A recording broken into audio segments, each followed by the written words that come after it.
रुक जाइए। जो समोसा आप रोज खाते हैं, क्या आप जानते हैं कि यह वास्तव में भारत का हो ही नहीं सकता? ये कोई छोटा नाश्ता नहीं, ये 1000 साल पुराना एक गहरा राज है। हर दिन, हर गली चौराहे पर हम एक झूठ खाते हैं। इसकी शुरुआत भारत की धरती पर नहीं हुई थी। ये ऐसी दावत थी जिसे सिर्फ बादशाहों और सुल्तानों के लिए बनाया गया था। हम सीधे 10वीं शताब्दी के ईरान चलेंगे, जहां इसे सनबूसज या सनबोसा कहा जाता था। इसका सीधा सा अर्थ था तिकोनी कचौड़ी। पर इसे बनाया क्यों जाता था? इसलिए क्योंकि ये सैनिकों और मुसाफिरों के लिए एकदम सही था। इसकी ताकत इतनी थी कि सिपाही इसे लंबे सफर पर अपने साथ रखते थे। इसमें सिर्फ गोश्त और प्याज भरी होती थी, जो आसानी से खराब नहीं होती थी। ये उस समय का ऊर्जा बार था। लेकिन सबसे बड़ा सवाल यह है, आलू कब आया? अगर आपको लगता है कि आपके समोसे में आलू हमारा है, तो आप 100 साल गलत हैं। आलू भी एक विदेशी घुसपैठिया है। और वो क्यों आया? ये कहानी आपको सुननी ही पड़ेगी। ये सनबूसज भारत कैसे पहुंचा? इसने सफर किया खैबर दर्रे के कठिन रास्तों से। सूफी संत, व्यापारी और मुसाफिर इसे अपने साथ लेकर आए।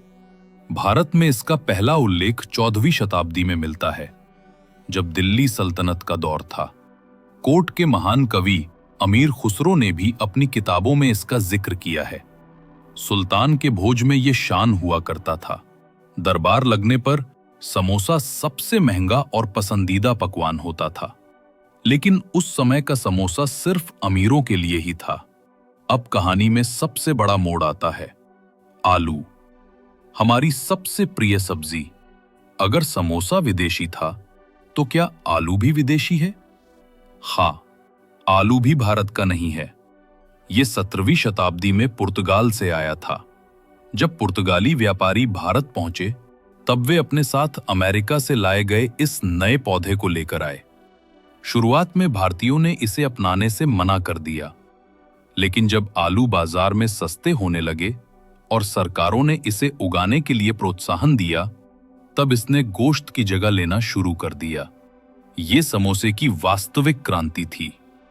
जब गरीब और आम लोग महंगे गोश्त का खर्चा नहीं उठा पाते थे, तो उन्होंने सस्ते आलू का इस्तेमाल करना शुरू कर दिया। समोसा अब सुल्तानों की थाली से निकलकर गलियों के ठेले पर आ गया। आलू ने समोसा को अमीर और गरीब के बीच की दीवार तोड़ने में मदद की। ये पहली बार था जब वो छोटा, गर्मा-गर्म और मसालेदार समोसा हर आदमी की पहुंच में आ गया। और इसके साथ ही इसका नाम सनबूसज से बदलकर समोसा हो गया।